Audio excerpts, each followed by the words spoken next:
فوج کا کام ہے ملک کی حفاظت کرنا، ان کا اس سے کوئی تعلق نہیں ہونا چاہیے کہ کون سیاست میں آ رہا ہے، کون لیڈ کر رہا ہے ملک کو۔ اگر ہر ادارہ اپنا کام خود کرے گا تو پاکستان کا مستقبل بہت اچھا ہوگا آئی تھنک۔ جی میرے مطابق تو فوج، عدلیہ، انتظامیہ تینوں ایک دوسرے کے کام میں ہمیشہ سے مداخلت کرتے آئے ہیں، اور یہی وجہ ہے کہ جس کی وجہ سے آج ہم اس حالات پہ کھڑے ہیں پاکستان کے۔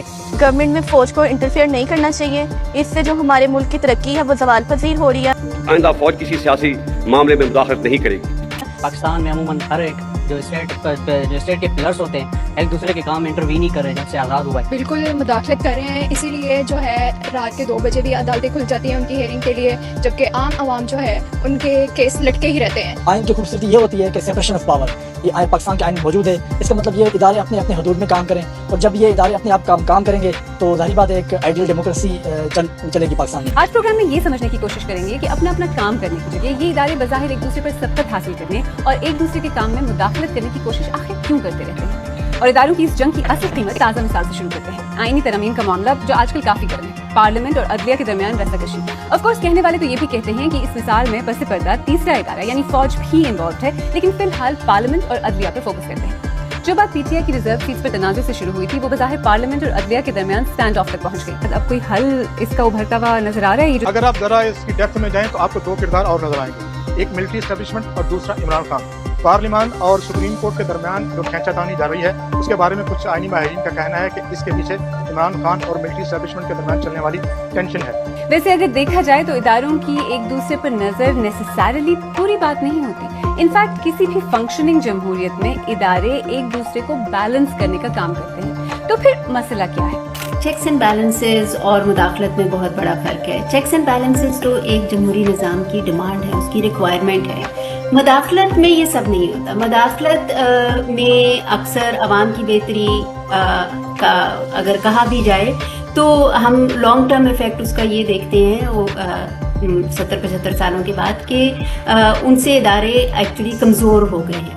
پاکستانی ریاست کی کہانی پاکستان کے 3 بڑے اداروں کے گرد گھومتی ہے، فوج، عدلیہ اور حکومت۔ پاکستانی فوج نے اب تک 3 مرتبہ حکومت پر ڈائریکٹ قبضہ کیا ہے۔ مسٹر بھٹو کی حکومت ختم ہو چکی ہے، سارے ملک میں مارشل لا نافذ کر دیا گیا ہے، قومی اور صوبائی اسمبلیاں توڑ دی گئی ہیں، صوبائی گورنر اور وزیر ہٹا دیے گئے ہیں، البتہ آئین کو منسوخ نہیں کیا گیا ہے۔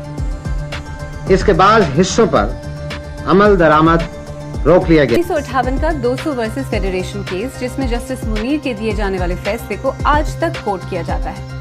پاکستان کی تاریخ میں پہلی دفعہ جو مارشل لا کی روایت قائم ہوئی وہ اس کو جو ہے جائز قرار دیا 200 ججمنٹ میں یہ، اور اس کے بعد آپ نے دیکھا ہے کہ جتنی دفعہ بھی ملک میں آئین ٹوٹا اور جتنے بھی مارشل لاز لگائے اس میں جنرل ضیاء الحق بھی تھے، اس میں جنرل مشرف بھی تھے، جنرل یحییٰ بھی تھے، تو ان سب کو جو ہے وہ کسی نہ کسی آئینی درخواستوں میں ان کو جو ہے وہ جائز قرار دیا گیا، ان کے ایکٹ کو اور ان کے حکومت کو۔ اداروں کے درمیان بیلنس آف پاور ختم ہو جائے تو ہوتا یہ ہے کہ ایک ادارہ دوسروں پر حاوی آ جاتا ہے، اور پاکستان کی تاریخ میں اس طرح کی بھی کئی مثالیں ملتی ہیں۔ فوج کے حاوی آ جانے کی مثالیں تو واضح ہیں، لیکن حکومت اور عدلیہ کے درمیان کی رساکشی میں بھی ہمیں یہی نظر آتا ہے۔ آپ کو پاکستان اسٹیل ملز کا حال تو پتہ ہی ہوگا، ایک وقت میں ملک کا سب سے بڑا میگا پروجیکٹ اور اب مکمل بدحالی کا شکار۔ شاید تصویر کا رخ مختلف ہوتا اگر عدلیہ حکومت کے کام میں مداخلت نہ کرتی۔ عدالت نے سو موٹو کے ذریعے اسٹیل ملز کی نجکاری روک دی، جس کے بعد ملز کو خریدنے والا بھی کوئی نہیں رہا۔ اس سے فائدہ کس کا ہوا یہ تو پتہ نہیں، لیکن نقصان پاکستان کا ہوا تھا۔ اسٹیل مل تو ایک بڑا کلاسک کیس ہے جس کے اندر بغیر سوچے سمجھے عدالت نے جس کی مالی معاملات میں جو تفہیم ہے یا سمجھ ہے وہ بھی بہت زیادہ نہیں تھی۔ اسٹیل مل اگر پرائیویٹائز کی ہوتی تو ہمیں بہت سارے پیسے مل جاتے اور وہ اسٹیل مل اپنا کام دوبارہ کرنے لگ جاتی اور پھر ہمیں اس کا ٹیکس بھی وہ ادا کرتے جو پرائیویٹائز کرنے کے بعد جن کے پاس یہ مل جاتی۔ لیکن جو سب سے بڑا نقصان یہ ہوا ہے کہ پچھلے کوئی 10 سال سے زائد سے وہ اسٹیل مل کے جو امپلائیز ہیں وہ ابھی بھی ان کی تنخواہ حکومت پاکستان انہیں دے رہی ہے۔